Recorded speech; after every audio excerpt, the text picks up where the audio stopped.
মহান রবের দরবারে শুকরিয়া আদায় করি, আলহামদুলিল্লাহ। গোলামি করতে পারা এটা আল্লাহ তাআলার একটা নিয়ামত। গোলামি করতে পারা আল্লাহ তাআলার একটা বড় নিয়ামত। আমরা মনে করতে পারি যে ফজরের নামাজ কষ্টকর, কেউ পড়ে না, কেউ যাকাত দেয় না, কেউ রোজা রাখে না। আমি যদি নামাজ পড়তে পারি, আমি যদি রোজা রাখতে পারি, আমি যদি আল্লাহ রাস্তায় দান খয়রাত যাকাত কোরবানি পেশ করতে পারি, এটা তো হলো করুণা, এটা আল্লাহর পক্ষ থেকে আমার প্রতি দয়া। কারণ আল্লাহ তাআলা হাদিসের মধ্যে আসছে, যে ব্যক্তির কল্যাণ চান তাকেই তিনি নেক কাজের মধ্যে লাগায় রাখেন। আল্লাহ তাআলা যার কল্যাণ চান তাকে নেক কাজের মধ্যে লাগায় রাখেন। এক হাদিসের মধ্যে আসছে, রাসূল করিম সাল্লাল্লাহু আলাইহি ওয়াসাল্লাম সাহাবায়ে কেরামদেরকে নিয়ে বসা। হঠাৎ করে জিবরিল নবীজির পিছনে আয়সা এরকম খোঁচা মারছে, নবীজির পিছনে একটা খোঁচা মারছে পিঠের দিকে। রাসূল করিম সাল্লাল্লাহু আলাইহি ওয়াসাল্লাম বলেন, জিবরিলের দিকে তাকাইলাম, জিবরিল আমাকে ধইরা বাইরে নিয়ে গেল, একটা গাছের কাছে নিয়ে গেল। আমি দেখলাম গাছটা মোটামুটি নিয়ন্ত্রণের মধ্যেই, তেমন বড় না, মোটামুটি একটা গাছ। জিবরিল আমাকে গাছের মধ্যে দুইটা বাসা, পাখির বাসার মতন দুইটা বাসা আছে, ঈগল পাখির বাসার মতন দুইটা বাসা। জিবরিল আমাকে এক বাসার মধ্যে একটা ডালের মধ্যে বসাইলো, আরেক ডালের মধ্যে জিবরিল বসলো। এর মধ্যেই গাছটা আস্তে আস্তে বড় হইতেছে। নবীজি বলেন গাছটা মুহূর্তের মধ্যেই বড় হইতেছে। নবীজি বলেন এমন বড় হয়ে গেল যে মনে হইতেছে যে যদি আমি হাত বাড়াই তাহলে আমার হাতের মধ্যে আসমান লেগে যাবে। গাছটা এত পরিমাণ বড় হয়ে গেল মুহূর্তের মধ্যে। এর মধ্যেই গাছের উপর দিক থেকে একটা আসমান থেকে একটা আলো আসতেছে, নূর বের হয়ে আসতেছে। এই আলোটা আমার গায়ের মধ্যেও লাগলো, জিবরিলের গায়ের মধ্যেও লাগলো। আমি আলোর দিকে তাকানো, জিবরিল এই আলোর দিকে তাকাইয়া মুহূর্তের মধ্যে বেহুশ হয়ে গেছেন। এই নূরের যে গরমি, এই নূরের যে পাওয়ার, এটা সে সহ্য করতে পারল না। অথবা নবীজি বলেন এই নূরের মাধ্যমে আল্লাহ তাআলার যে মারিফত প্রকাশ পাইছে, এই মারিফত সম্পর্কে জিবরিল আমার চেয়ে বেশি জানে, আল্লাহর সঙ্গে তার সম্পর্ক আমার চেয়ে বেশি। এজন্য আমি এত গভীরে যাই নাই। জিবরিল মুহূর্তের মধ্যে এত বেশি গভীরে চলে গেল, সহ্য করতে না পেরে সে জ্ঞান হারাইয়া তার মাথা ছেড়ে দিছে, ডালের মধ্যে বসে তার মাথা ছেড়ে দিছে, জ্ঞান শূন্য হয়ে গেছে। আমি হচ্চকিত, কি হইতেছে এটা? গাছ বড় হয়ে গেল, কোথা থেকে নূর আসলো, জিবরিল বেহুশ হয়ে গেল, আমি কিংকর্তব্য বিমূঢ়। এই মুহূর্তে আমাকে জিজ্ঞেস করা হইতেছে, ঠিক এই সময় আমাকে জিজ্ঞেস করা হইতেছে, আমার উপরে ওহী আসলো, ওহীর মাধ্যমে জিজ্ঞেস করা হলো, আকুনতা নাবিয়ান ওয়া গোলামান আম নাবিয়ান মালিকান। দুনিয়ার মধ্যে আপনি নবী, ঠিক আছে, আপনি তো নবী, অবশ্যই নবী। এখন দুইটা সুরত, আপনি কি দুনিয়ার মধ্যে নবী এবং আল্লাহর গোলাম হিসাবে থাকবেন, নাকি নবী এবং বাদশাহ হিসাবে থাকবেন? তবে আপনি যেভাবেই থাকেন আল্লাহ আপনাকে জান্নাত দিবে। আপনি যদি বাদশাহ হতে চান দুনিয়ার, আল্লাহ আপনাকে নবী এবং বাদশাহ দুটা বানাইয়া তিনি পরকালে আপনাকে জান্নাত দিবেন। আর যদি আপনি দুনিয়ার মধ্যে নবী এবং গোলাম রূপে থাকতে চান, তবু আল্লাহ তাআলা আপনাকে জান্নাত দিবেন। কিন্তু আপনি দুনিয়ার মধ্যে কিভাবে থাকতে চান আপনি একটু বলেন। এখন রাসূল করিম সাল্লাল্লাহু আলাইহি ওয়াসাল্লাম চিন্তায় পড়ে গেছেন, তিনি কি বলবেন। তিনি বলেন, আমি জিবরিলের দিকে তাকাইলাম, এই মুহূর্তে জিবরিল জাগ্রত হয়ে গেল, তার হুঁশ ফিরে আসলো। ফিরে আসার পরে জিবরিল আমাকে ইশারা করতেছে যে আপনি এটা বলেন, এটা বলেন। অর্থাৎ আপনি বলেন যে আমি দুনিয়ার জীবনে আমি নবী এবং গোলাম রূপে থাকতে চাই, আল্লাহর গোলাম রূপে দুনিয়ার মধ্যে জীবন কাটাইতে চাই। সুবহানাল্লাহ। নবী যদি বলতেন যে আমি বাদশাহ হইতে চাই, তো নবীজি দুনিয়ার বড় বড় বাদশাহ হইতেন, আল্লাহ পাক তাকে বহুত রাজত্ব দিয়ে দিতেন। কিন্তু না, তিনি বেছে নিয়েছেন যে আমি নবীর সঙ্গে সঙ্গে আমি গোলামি করতে চাই, আমি আল্লাহর গোলাম রূপে থাকতে চাই। তাই বোঝা গেল, যেটা বলতেছিলাম, যে গোলামি করতে পারা, আল্লাহর গোলামি করতে পারা এটা ভাগ্যের ব্যাপার। আরে নামাজ পড়তে পারা ভাগ্যের ব্যাপার। নামাজ না পড়ে যদি কেউ কোটিপতি হয়, আমি যদি নামাজ পড়ে যদি ফকিরও থাকি, তবু এটা আমার ভাগ্য যে আমি আল্লাহর গোলামি করতে পারতেছি। তো গোলামি করতে পারা এটা ভাগ্যের বিষয়। আল্লাহ তাআলা আমাদেরকে গোলামি করার জন্য মসজিদে নিয়ে আসছেন, আলহামদুলিল্লাহ। সম্মানিত হাজরিন, শাবানের আমরা আজকে জুমা পড়তেছি, জুমা পড়তে আসছি। এটা শাবানের প্রথম জুমা, শাবানের দ্বিতীয় জুমা সামনে আসতেছে। এই মাস এটা ফজিলতের মাস। আমরা জানি যখন শাবান মাস আসতো, আল্লাহ রসুল সাল্লাল্লাহু আলাইহি সাল্লাম দোয়া করতেন, আল্লাহুম্মা বারিক লানা ফি রজব ওয়া শাবান ওয়া বাল্লিগনা রমাদান। আল্লাহ, আপনি আমার হায়াতের মধ্যে বরকত দেন, শাবান মাসে বরকত দেন, রজব মাসে আপনি বরকত দেন, এবং আমাকে আপনি রমজান পর্যন্ত পৌঁছায় দেন। এই দোয়া নবীজি বেশি বেশি করতেন। কেন দোয়া করতেন? ইব্রাহিম নাখঈ রাহিমাহুল্লাহ বলেন, রজব মাস, শাবানের আগের মাস রজব মাস, এরপরে শাবান মাস, এরপরে রমজান মাস। এজন্যই নবীজি দোয়া করতেন। রজব মাস হলো, যেমন তিনি বলতেন, রজব মাস হলো মনে করো একটা গাছের চারা তুমি মাটির মধ্যে লাগাই দিছো, রজব মাস। শাবান মাস হলো ওয়াসলি ফিহি, তুমি গাছের চারার মধ্যে পানি দিলা। রজব মাসে চারা লাগাইলা, শাবান মাসে পানি দিলা, রমজান মাসে সেখান থেকে ফল সংগ্রহ করলা। রজব মাসে নিজের প্রস্তুতি গ্রহণ করতে হয়, শাবান মাসে নিজেকে যোগ্য করতে হয়, রমজান মাসে নিজের যোগ্যতা প্রকাশ করে আল্লাহর কাছ থেকে নিয়ামত হাসিল করতে হয়। এই হলো 3টা মাসের উপকারিতা। এরপর রাসূল করিম সাল্লাল্লাহু আলাইহি ওয়াসাল্লাম উম্মতকে বলতেছেন যে শাবান মাস হলো এমন এক মাস, যেই মাসে আল্লাহ তাআলা বান্দার কাছ থেকে তার 1 বৎসরের আমল নামা তিনি গ্রহণ করেন। সুবহানাল্লাহ বিহামদিহি।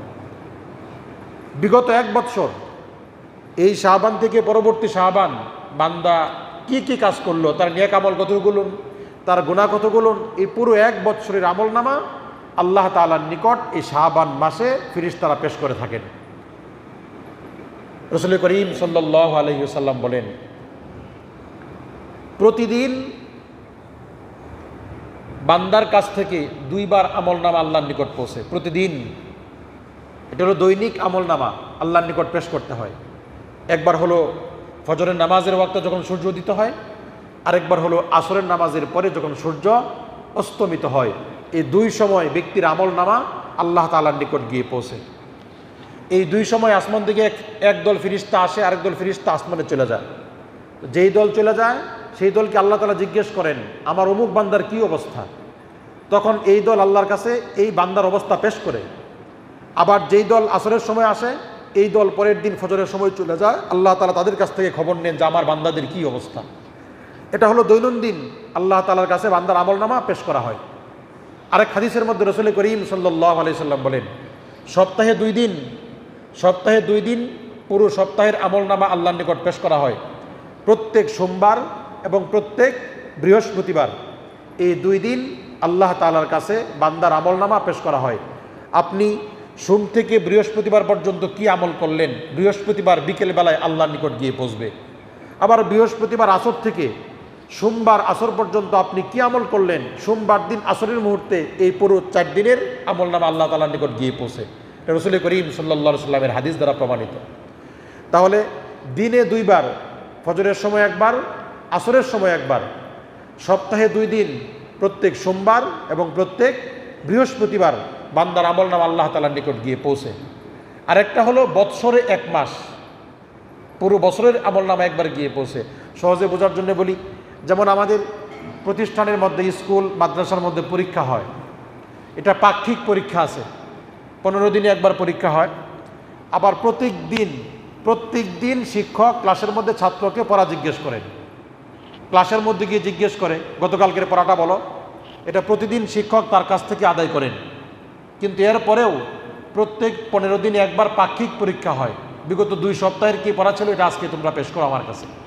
এরপরে মাসিক পরীক্ষা হয়, মাসে 1 বার। ঠিক একই রকমভাবে বছরের শেষ মুহূর্তে ডিসেম্বর মাসে পুরো বছরে তুমি কি পড়লা, তোমার আমল নামায় কি পরিমাণ জ্ঞান প্রবেশ করাইলা, 1 বৎসরে বাৎসরিক চূড়ান্ত ফলাফলের জন্যে ছাত্রের একটা যোগ্যতার কার্ড শিক্ষকের লাইব্রেরির মধ্যে গিয়ে পৌঁছে, ঠিক তেমনিভাবে প্রতিদিন যদিও আল্লাহ তাআলার নিকট গিয়ে বান্দার আমলনামা পৌঁছে, প্রত্যেক সপ্তাহে যদিও বান্দার আমলনামা আল্লাহর কাছে গিয়ে পৌঁছে, কিন্তু এই মাস, বিশেষ করে রজব মাস, এই শাবান মাস, রমজানের আগের মাসে আল্লাহ তাআলার নিকট পুরো বৎসরের আমলনামা আল্লাহর কাছে গিয়ে পৌঁছে। সুবহানাল্লাহ। এটা হলো সেই শাবান মাস।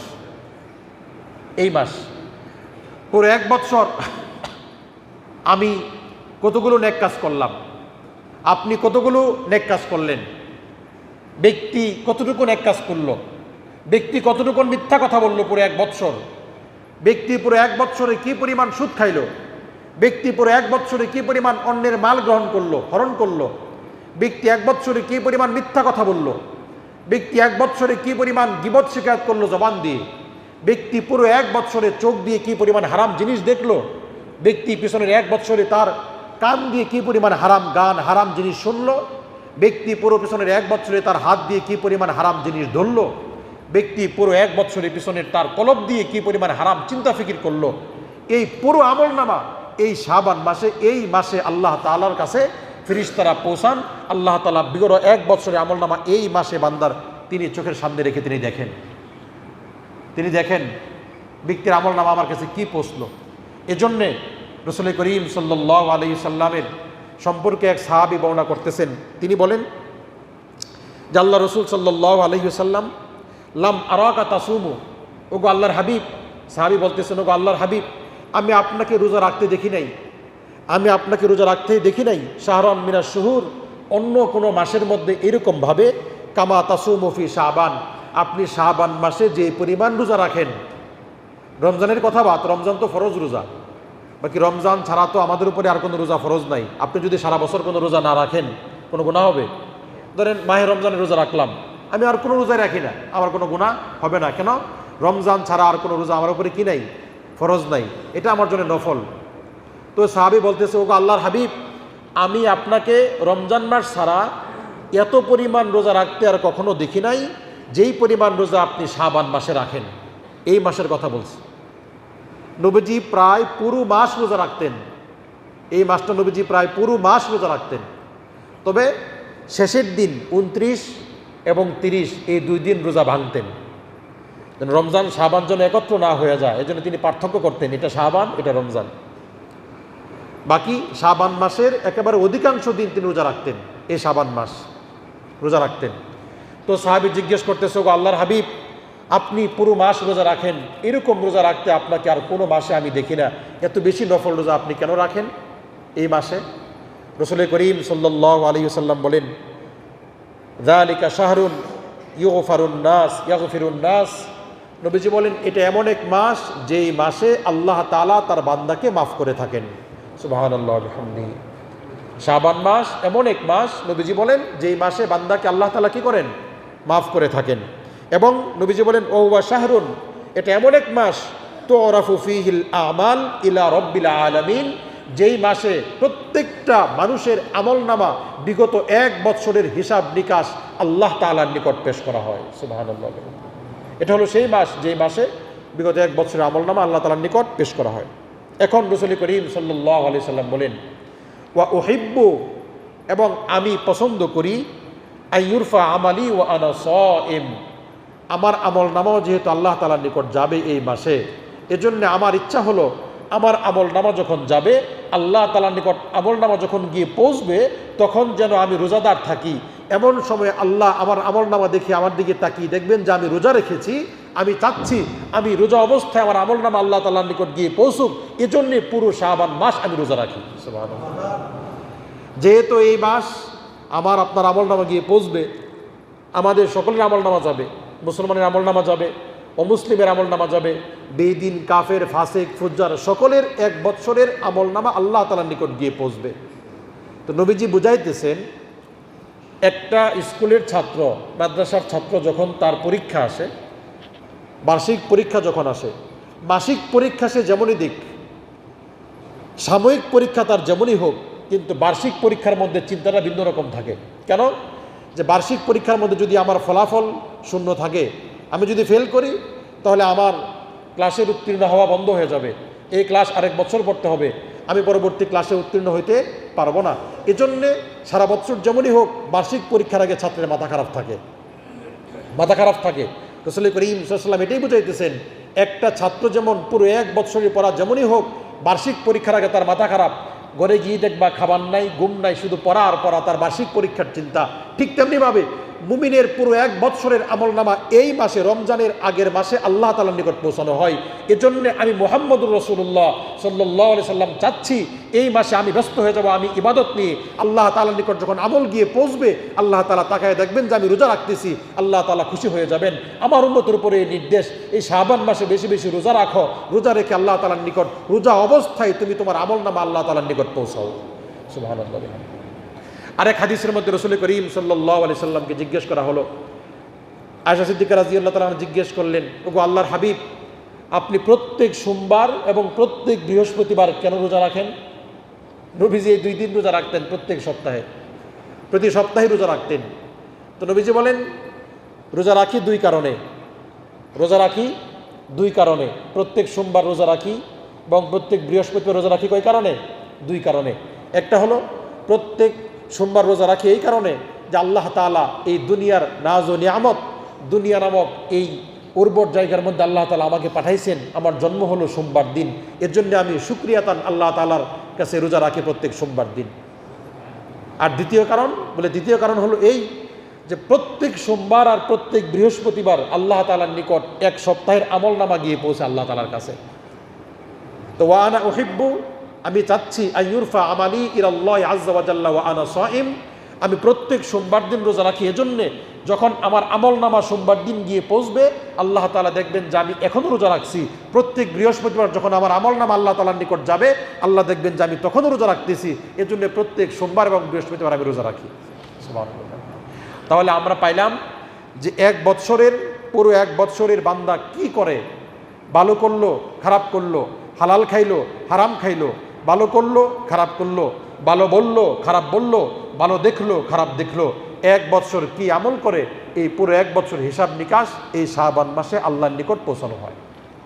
এর জন্য এই মাসে আমাদের উচিত হলো রাসূল করিম সাল্লাল্লাহু আলাইহি সাল্লামের নমুনায় বেশি থেকে বেশি রোজা রাখার অভ্যাস করা।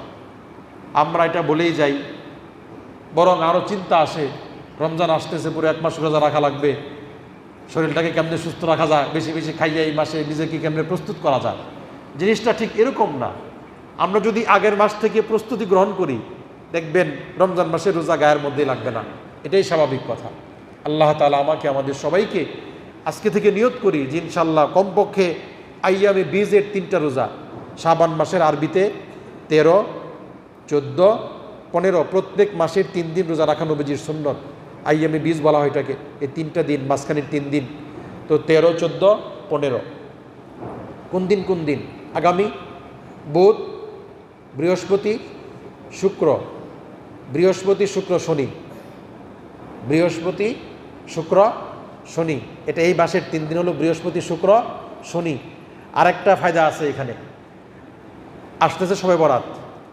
শবে বরাতের আপনার গিয়ে হলো রোজা রাখতে হবে শনিবার দিন। শবে বরাতের রোজাটা শনিবার দিন, আগামী শনিবার দিন। শুক্রবার রাত্রে ইবাদত, শনিবারে কি রোজা, একটা রোজা শনিবার দিন। শবে বরাতের রোজা একদিন, মনে রাখবেন। তো এক্ষেত্রে যদি আমরা একটা কাজ করতে পারি, আইএমএ বীজ হলো 13, 14, 15, এদিকে শবে বরাত, এটাও 15 তারিখ। তা আমরা যদি বৃহস্পতি শুক্র শনি 3 দিন রোজা রাখি, আইএমএ বীজও হবে, শবে বরাতের যে রোজাটা আছে এটা আদায় হয়ে যাবে। এর জন্য খেয়াল রাখবো, আগামী বৃহস্পতি শুক্র শনি। শবে বরাতের রোজা কিন্তু একটা বললাম, এটা আবার কেউ যেন না বলি যে হুজুর 3টা রোজা রাখতে বলছে। শবে বরাতের রোজা হলো একটা, শনিবার দিন। বাকি আইয়ামে বীজ যেটা প্রত্যেক মাসে 3 দিন রোজা রাখা নবীজির সুন্নত, সেটা হলো যে হিসাব করলে দেখা যায় আগামী বৃহস্পতি শুক্র এবং শনি। এই হলো বিষয়। এরপরে চেষ্টা করব যে আগামী সোমবার, পরবর্তী বৃহস্পতিবার, এরপরে সোমবার, এরপরে বৃহস্পতিবার, এভাবে যতদিন পারি আমরা রোজা রাখবো। প্রত্যেক সপ্তাহের 2 দিন, সোম এবং বৃহস্পতি। এখন ডাক্তারে বলতেছে ফাস্টিং করেন, ডায়াবেটিস বেশি, ফ্যাট হয়ে গেছে, ওজন বেশি, ডাক্তার বারবার বলতেছে আপনারা ফাস্টিং করেন, না খেয়ে রোজা রাখেন, শুধু 1 গ্লাস পানি খেয়ে রোজা রাখেন। ডাক্তারের সাজেশন চলে আসতেছে, বারবার বলতেছে রোজা রাখেন। বিশ্বনবী মুহাম্মদুর রাসূলুল্লাহ সাল্লাল্লাহু আলাইহি সাল্লাম আজকে থেকে 1400 বছর আগে বলে গেছেন, মাসে 3 দিন রোজা রাখো, সপ্তাহে 2 দিন রোজা রাখো, স্বাস্থ্যের জন্য উপকার। আমরা ভয় পেয়ে যাই, এটা কোনো বিষয়ই না। হযরতে আলী রাদিয়াল্লাহু তাআলা আনহু বলেন, আমার কাছে 3টা জিনিস বড় প্রিয়। একটা হলো গরমের দিন রোজা রাখা।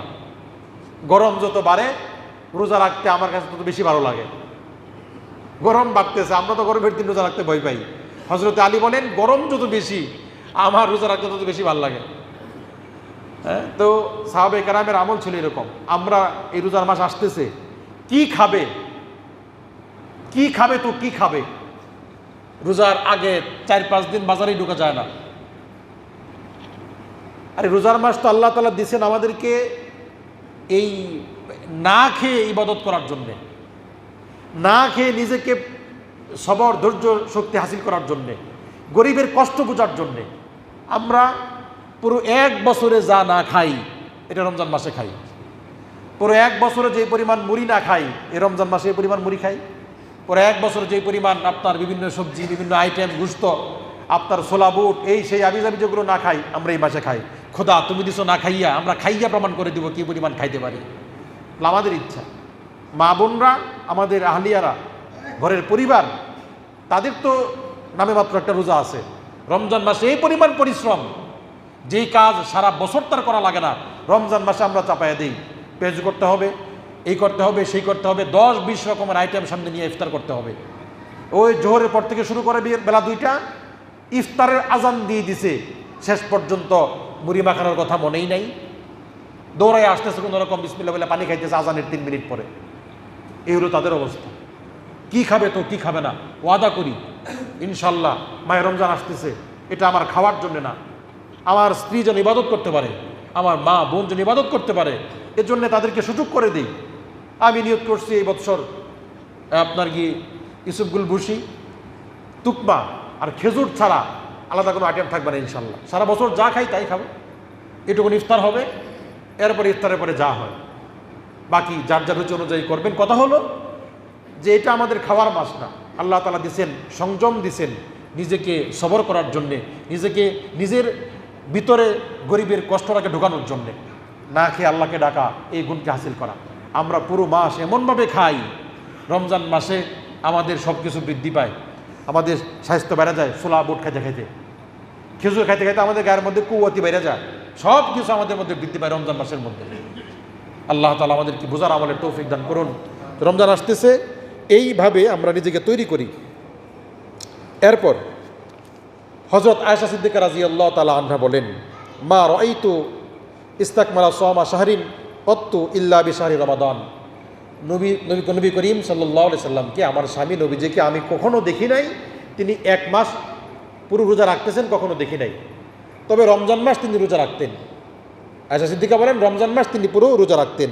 ওমা রাআইতু আকসারা সিয়ামান মিন শাবান, রমজানের পরে শাবান মাসের চেয়ে বেশি রোজা তিনি আর কোনো দিন রাখতেন না। শাবান মাসে বেশি থেকে বেশি রোজা তিনি রাখতেন। রমজানের পরে শাবান মাসে তিনি সবচেয়ে বেশি নফল রোজা রাখতেন নবী করিম সাল্লাল্লাহু আলাইহি সাল্লাম। এই জন্য আমাদেরও উচিত এই মাহে রমজানের রোজার পরে শাবান মাস যখন আসবে বেশি থেকে বেশি রোজা রাখার চেষ্টা করা। আমরা আজকে থেকে রাখতে পারি, যদি চেষ্টা করি আজকে থেকে রোজা রাখতে পারি, যে আমি শাবান মাসটা রোজা রাখি না, এই জন্য চেষ্টা করে দেখতে পারি। আল্লাহ তাআলা আমাদেরকে তৌফিক দান করুন, আমিন। হযরত আনাস রাদিয়াল্লাহু তাআলা আনহু উনি একটা হাদিস বর্ণনা করেন, সুইলান নবী সাল্লাল্লাহু আলাইহি ওয়াসাল্লাম, নবী করিম সাল্লাল্লাহু আলাইহি সাল্লামকে জিজ্ঞেস করা হলো, আইয়ু সিয়ামি আফদল, ওগো আল্লাহর হাবিব, সবচেয়ে উত্তম রোজা কোনটা? সবচেয়ে উত্তম রোজা কোনটা? রমজানের পরে, রমজান তো সবচেয়ে উত্তম রোজা, রমজানের পরে সবচেয়ে উত্তম রোজা কোন দিন? যেমন মুহররমের রোজা আছে, এরপরে আপনার কি হলো আরাফা, রেহমুল আরাফার রোজা আছে, এরপরে হলো শবে বরাতের রোজা আছে, এরকম বিভিন্ন রোজা আছে, আইয়ামে বীজের রোজা আছে, প্রত্যেক সোম বৃহস্পতি রোজা আছে, শাবান মাসের রোজা আছে। রমজান মাসের পরে সবচেয়ে উত্তম রোজা কোনটা? রাসূল করিম সাল্লাল্লাহু আলাইহি ওয়াসাল্লাম বলেন, সিয়ামু শাবান লিতাযীমি রমাদান, রমজান মাসের উপলক্ষে তুমি যে রোজা রাখবা, রমজান মাসে যে রোজা রাখবা, এই রমজানের রোজাকে রাখার জন্য নিজেকে প্রস্তুত করা, নিজেকে প্রস্তুত করার জন্যে, নিজেকে অভ্যাসে পরিণত করার জন্যে, নিজের ভিতরে সাহস সঞ্চালনের জন্যে, নিজেকে তৈরি করার জন্যে যে ব্যক্তি রমজান মাসে রোজা রাখার সাহস করে শাবান মাসে রোজা রাখা শুরু করে, এই শাবানের রোজাটা হলো সবচেয়ে উত্তম রোজা। কি জন্যে? রমজানের সম্মানার্থে, যে রমজানের জন্য আমি রাখতে পারি, এই মাস থেকে শুরু করি না কেন, এই নিয়তে যদি কেউ শাবান মাসে রোজা রাখে, নবীজি বলেন রমজানের পরে সবচেয়ে উত্তম রোজা হলো এই রোজাটা। এজন্যে মাহে রমাদানের রোজা রাখার চেষ্টা করা, মাহে শাবানের রোজা রাখার চেষ্টা করা। আল্লাহ তাআলা আমাদেরকে তৌফিক দান করুন, আমিন। একটু ফিকির করা, যেগুলো বলতেছি একটু ফিকির করা, যে আমি আজকে থেকে রোজা রাখবো, এটা কোনো বিষয়ই না। রমজানে যে পরিমাণ রোজা রাখা হবে, এখন তুলনামূলকভাবে তার চেয়ে সময় আরও 20-30 মিনিট কম আছে। প্রতিদিন সময় বাড়তেছে, সেহরির দিক দিয়ে বাড়তেছে, ওইদিকে আগাইতেছে, রাত্র দিন বাড়তেছে, আবার মাগরিবের দিক দিয়ে পিছাইতেছে। প্রতিদিন 3 মিনিট 4 মিনিট করে আজান পিছাইতেছে মাগরিবের। তো ওই রমজানের হিসাবে এখন অনেকটা কম আছে। আজকে থেকে রমজানের শেষ প্রায় 30-40 মিনিট বেড়ে যাবে, দুই দিকে মিলাইয়া। এই জন্যে অভ্যাস করা, শীতের দিন রোজা রাখতে সহজ হয়। আল্লাহ তাআলা আমাদেরকে তৌফিক দান করুন, আমিন। এরপর নবীজিকে জিজ্ঞেস করা হচ্ছে যে হুজুর, আইয়ু সাদাকাতি আফদল। তো রোজা তো বুঝলাম যে শাবানের রোজাটা উত্তম, কিন্তু সদকা, দান খয়রাত কোনটা উত্তম? দান খয়রাত কখন করব? রাসূল করিম সাল্লাল্লাহু আলাইহি ওয়াসাল্লাম বলেন, সাদাকাতুন ফি রমাদান, রমজান মাসে যে দান খয়রাত করা হয়, এই দান খয়রাত রমজান ছাড়া দান খয়রাতের চেয়ে বেশি উত্তম। সুবহানাল্লাহ বিহামদিহি। এই জন্যে দান খয়রাত রমজান মাসে বেশি বেশি করা, এটা ফিকির রাখা। আর শাবানের রোজা রাখা, রমজানে দান খয়রাত করা। আল্লাহ তাআলা তৌফিক দান করুন। সম্মানিত হাজরিন, সাহাবায়ে কেরামের আমলটা কেমন ছিল? কানা আসহাবু রাসূলিল্লাহ সাল্লাল্লাহু আলাইহি ওয়াসাল্লাম, সাহাবায়ে কেরামের আমল ছিল এমন, ইদাস্তাহাল্লা শাবান, যখন তারা শাবানের চাঁদ দেখতেন, যখন তারা শাবান মাসের চাঁদ দেখতেন। শাবান মাস কোনটা? এই যে মাস চলতেছে, এটা শাবান মাস। আজকে শাবানের 6 তারিখ না 7 তারিখ, যাই হোক। তো বলে এই যখন তারা শাবানের চাঁদ দেখতেন, তারা কি করতেন? আকাব্বু আলাল মাসাহিফ, তারা বেশি থেকে বেশি কোরআন শরীফ তেলাওয়াত করতেন, কোরআন শরীফকে বুকের মধ্যে লাগায় রাখতেন, তারা এটাকে পাকড়াও করে ধরতেন, শক্তভাবে ধরতেন, পুরো মাস বেশি থেকে বেশি তেলাওয়াত করতেন। এই মাসে, শাবান মাসে তেলাওয়াত করতেন। ওয়াহাদাল মুসলিমুনা ফি যাকাতি আমওয়ালিহিম, এবং মুসলমানরা তাদের যে জাকাতের মাল, এগুলো তারা হিসাব করে ফেলতেন, এই মাসে হিসাব করে ফেলতেন, এগুলি বের করে ফেলতেন যে আমার তো জাকাত দেওয়া লাগবে, রমজান আসতেছে। তো তারা জাকাতের টাকা পয়সা সব এই মাসে, এই শাবান মাসে হিসাব করে ফেলতেন। এবং ফাকাউ বিহাস দাঈফা ওয়াল মাসাকিন, এবং তারা এগুলোকে যারা গরিব দুর্বল তাদেরকে দিয়ে দিতেন। কেন? আলা সিয়ামি শাহরি রমাদান, রমজান মাসে যেন গরিবরা দুমুঠো ভাত খেয়ে রোজা রাখতে পারে, এজন্যে সাহাবায়ে কেরাম শাবান মাসে তাদের জাকাতের টাকা গরিবদের হাতে পৌঁছায় দিতেন। এই শাবান মাসে টাকাটা কি করতেন? পৌঁছায় দিতেন, যেন তারা রমজান মাসের প্রস্তুতি নিয়ে দুমুঠো ভাত খেয়ে রোজা রাখতে পারে। এজন্য আমাদেরও উচিত হলো সাহাবায়ে কেরামের এই আমলটাকে গ্রহণ করা। বিশেষ করে জাকাতের টাকা, যাদের জাকাত দেওয়ার কি আছে, সামর্থ্য আছে, এক কথায় যার কাছে বিগত 1 বছর যাবৎ প্রায় 50,000 টাকার মতন সম্পদ অথবা নগদ টাকা আছে, তাকে জাকাত দেওয়া লাগবে।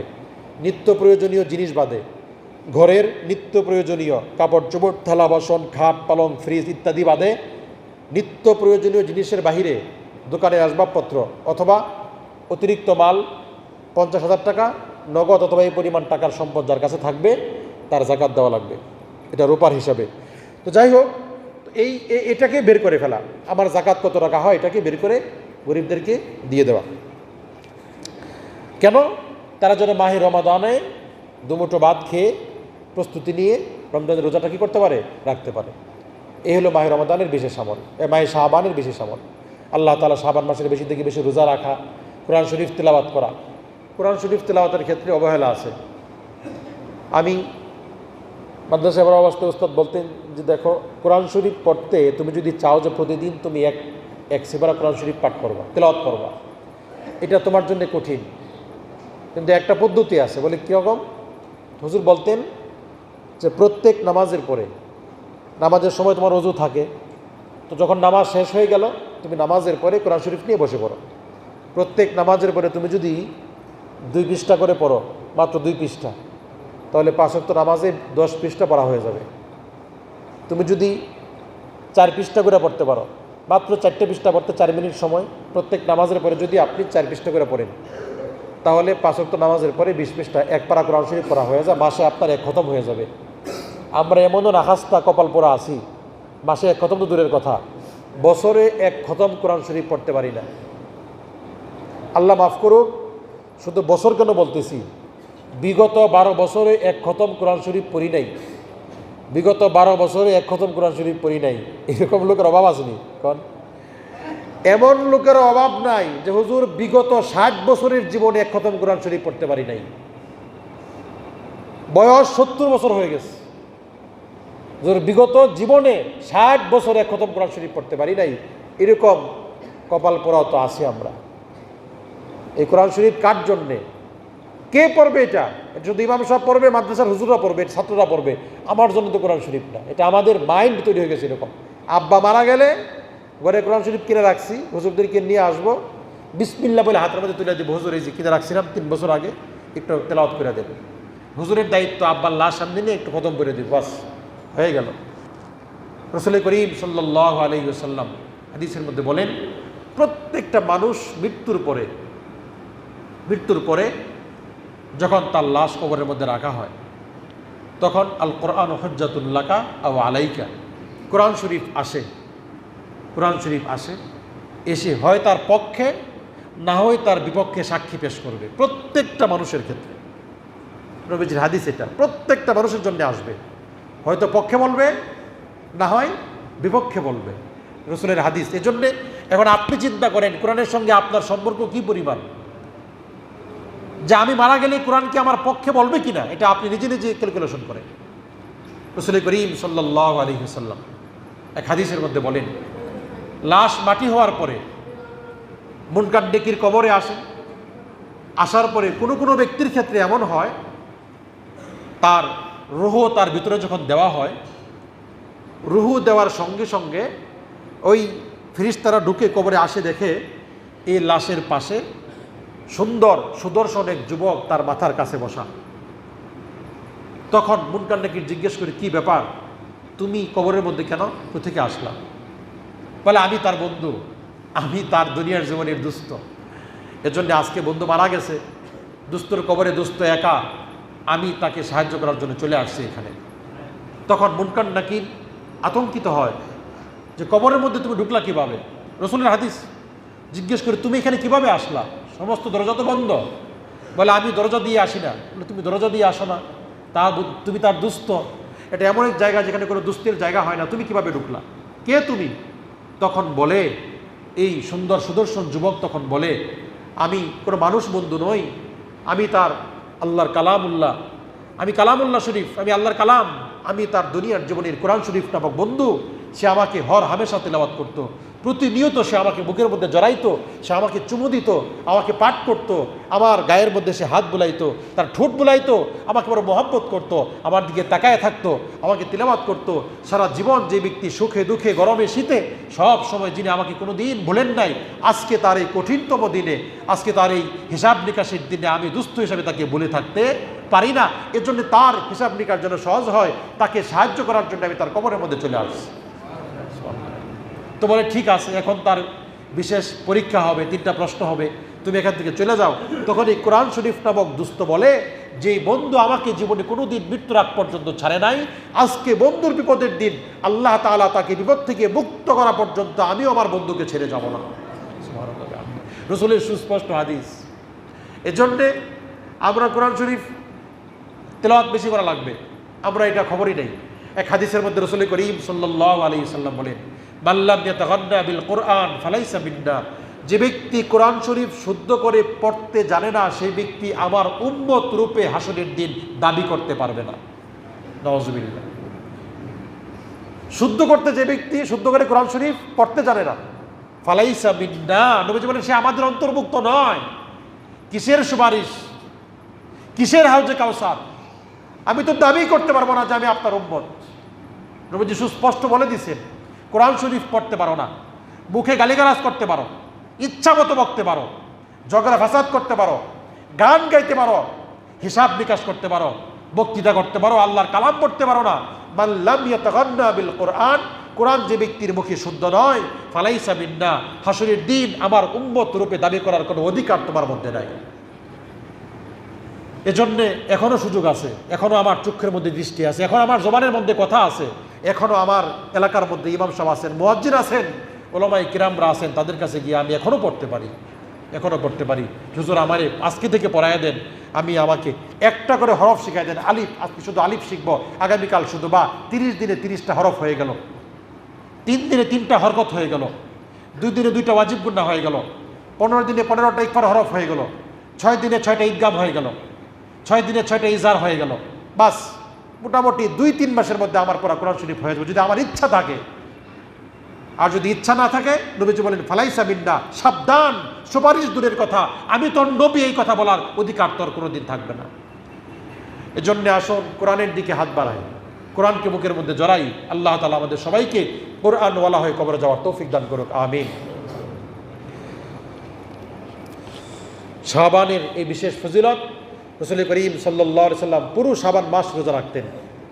শাবান মাস, পুরো মাস কি করতেন? রোজা রাখতেন। নবীজি বলেন এই মাসে বান্দার আমলনামা আল্লাহ তাআলার নিকট গিয়ে পৌঁছে বিগত 1 বছর বান্দা কি করলো, কি খাইলো, কি পড়লো, কয়টা নেক কাজ করলো, কয়টা গুনার কাজ করলো, পুরো আমল আল্লাহ তাআলার নিকট গিয়ে পৌঁছানো হয় এই শাবান মাসে। এই জন্য নবীজি বলেন আমি চাই যে এই মাসে যেহেতু আমলনামা যাবে, আমি রোজা অবস্থায় যদি থাকি তো আল্লাহ তাআলার কাছে আমলনামা যাবে, আল্লাহ তাকিয়ে দেখবেন যে আমি রোজা রাখছি, এর জন্য বেশি বেশি রোজা রাখতেছি। আল্লাহ তাআলা আমাদেরকেও এই মাসে রোজা রাখার তৌফিক দান করুন, আমিন। দুটা মাসালা বলি, খুব প্রয়োজনীয়, এজন্য আলোচনা এখানে শেষ করে দিচ্ছি। একটা হলো, আমরা হর হামেশাই এই জিনিসটা মসজিদের মধ্যে দেখা যায়, এটা আমরা গুরুত্ব দেই না। সেটা হলো নামাজি ব্যক্তির সম্বন্ধে আমরা দৌড়াদৌড়ি করি, বলি করে অনেক দিন হয়ে গেছে, এই মাসালাটা বলা দরকার। নামাজি ব্যক্তি যখন নামাজে দাঁড়ান, তার সম্বন্ধে আমি যেতে পারবো না, এটা নিষিদ্ধ। তাকে সম্মান করা, নামাজকে ইজ্জত করা, তাজিম করা, তার সম্বন্ধে আপনি দৌড় দিবেন, চলে যাবেন, নামাজি ব্যক্তির দৃষ্টি আপনার দিকে চলে আসবে, তার খেয়াল দেয়াল চলে যাবে আপনার দিকে, তখন তার নামাজ নষ্ট হয়ে যেতে পারে। এজন্য তার সম্বন্ধে যাওয়ার নিয়ম নেই। আপনি যাইতে পারবেন কতটুকুন সম্বন্ধে? কমপক্ষে 2 কাতার, কমপক্ষে কয় কাতার?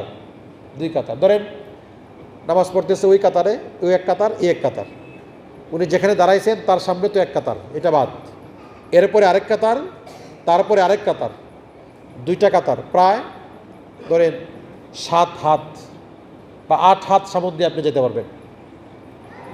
7 থেকে 8 হাত সামন দিয়ে আপনি তো নিজে নিজে বুঝবেন 2 কাতার কতটুকু হয়।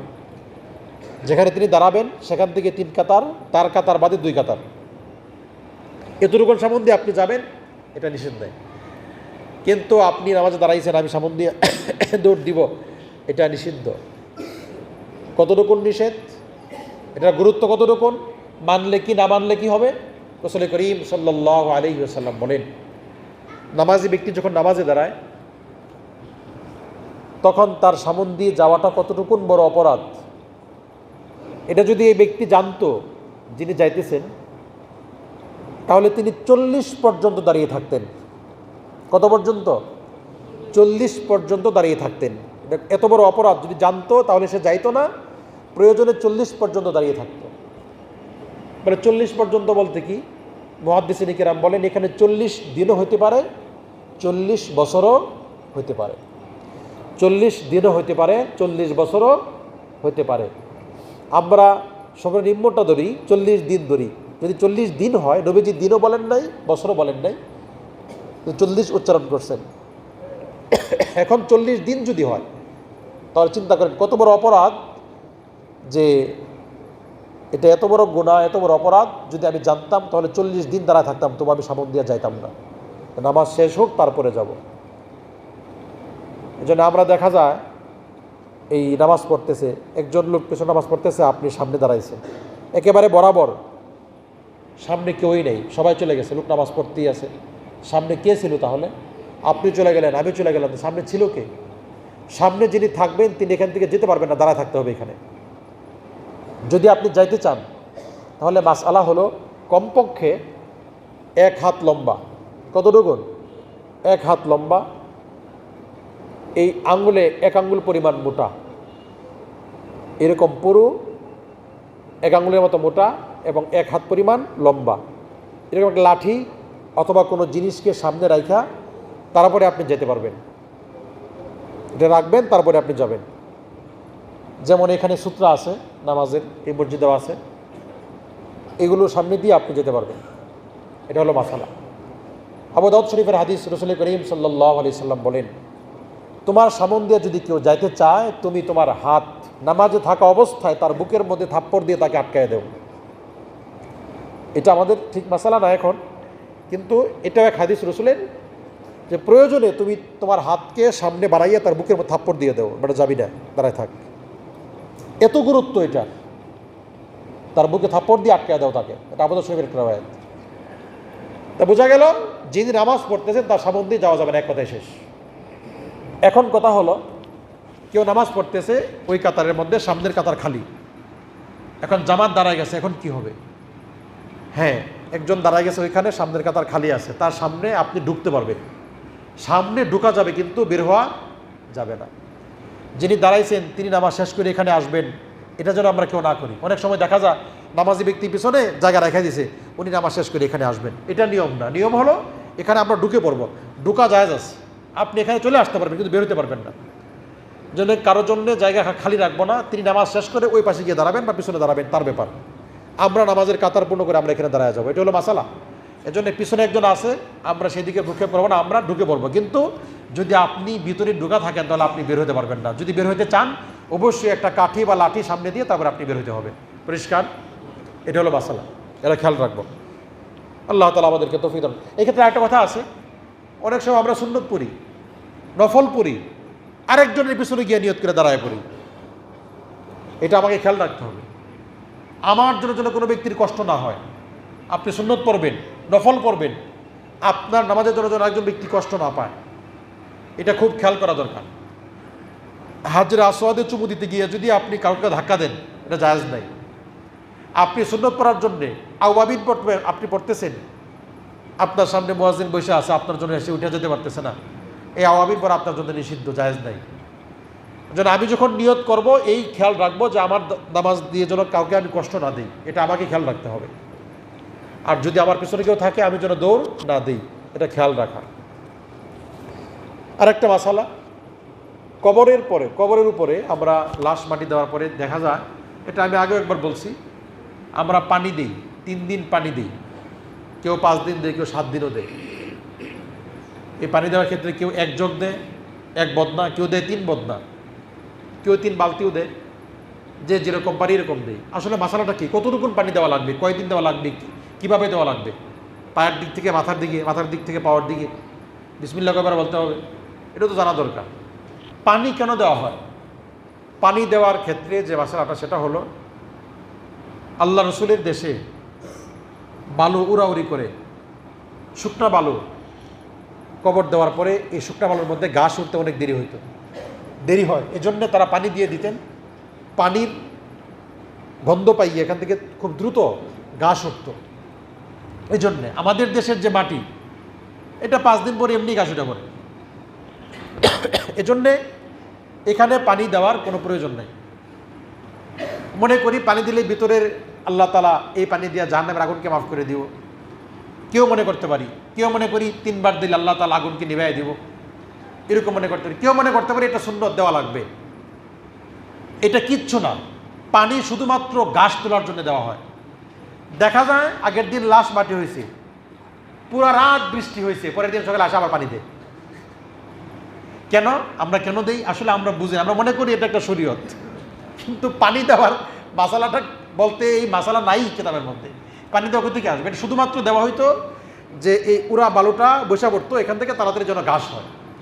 এর জন্য আলহামদুলিল্লাহ আল্লাহ তাআলা আমাদের দেশে মাটি দিয়েছেন, এখানে মাঝে মাঝে বৃষ্টি হয়, এমনিতেই ঘাস ওঠে। এই পানি দেওয়া নিয়ে খুব কষ্ট করে আমি দেখি, মাঝে মাঝে এখানে লাশ মাটি দেওয়া যায়, ওই দূর থেকে 1-2 মাইল দূর থেকে বদনা নিয়ে আসে, আয়সা পানি দেয়, এই করে সেই করে 2 দিন 3 দিন আয়সা পানি দেয়। না আসবেন কবর জিয়ারত করবেন, এই পানি দেওয়া কোনো জরুরি কোনো কিছু না। পানি না দিলে কোনো রকম সমস্যা নাই। যদি আপনি এরপরেও দিতে চান, ঘাস ওঠার জন্য দিবেন, এই নিয়তে দিবেন, কিন্তু পানি না দিলে গুনাহ হবে, দেওয়া সুন্নত। এসে যদি মনে করেন তাহলে এটা বিদআত হয়ে যাবে। যেই কাজটা শরীয়তের মধ্যে না, এটা মনে করে দিলে কিন্তু সমস্যা আছে। এজন্য দিবেন, এই নিয়তে দিবেন ঘাস ওঠার জন্য, তাড়াতাড়ি যেন ঘাস হয়ে যায়। এছাড়া বাকি ভিন্ন কোনো নিয়ত যেন আমাদের মধ্যে না থাকে। অনেকে জিজ্ঞেস করে, হুজুর এক বন্দা পানি কোন দিক থেকে দিই, মাথার দিক থেকে পাওয়ার দিকে নাকি পাওয়ার দিক থেকে মাথার দিকে? আমি এই মাসালাতে আমি জানি না কোন দিক থেকে যে দিবে। এই জন্যে এটাকে আমরা কেউ জরুরি মনে না করি। যদি আপনি দেন তো শুধু এই জন্য দিবেন যে ঘাস ওঠার জন্য দিবেন। আল্লাহ তাআলা আমাদেরকে তৌফিক দান করুন। আরেকটা মাসালা হলো ইমামতির বয়স সম্পর্কে। কারো কারো প্রশ্ন, কত বছর বয়স হলে ইমামতি করা যাবে? ইমামতির একটা মাত্র শর্ত হলো বালেগ হওয়া, সাবালকত্ব প্রকাশ পাওয়া, বালেগ প্রকাশ পাওয়া। এটা সাধারণত ছেলেদের ক্ষেত্রে 13-14 বছরে বা সর্বোচ্চ 15 বছরে হয়ে যায়। 14 বছরে মাসালা লেখা আছে, 14 বছর বয়স যদি হয়ে যায় তাহলে সে বালেগ হয়ে যাবে। যদি প্রকাশ নাও পায় তবু তার পিছনে নামাজ কি হয়, জায়েজ হয়।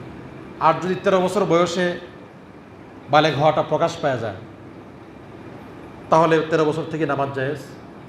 অনেকে মনে করি জানাজার ক্ষেত্রে, তারাবির ক্ষেত্রে ছোটো ছেলে দিয়েও পড়ানো যায় না।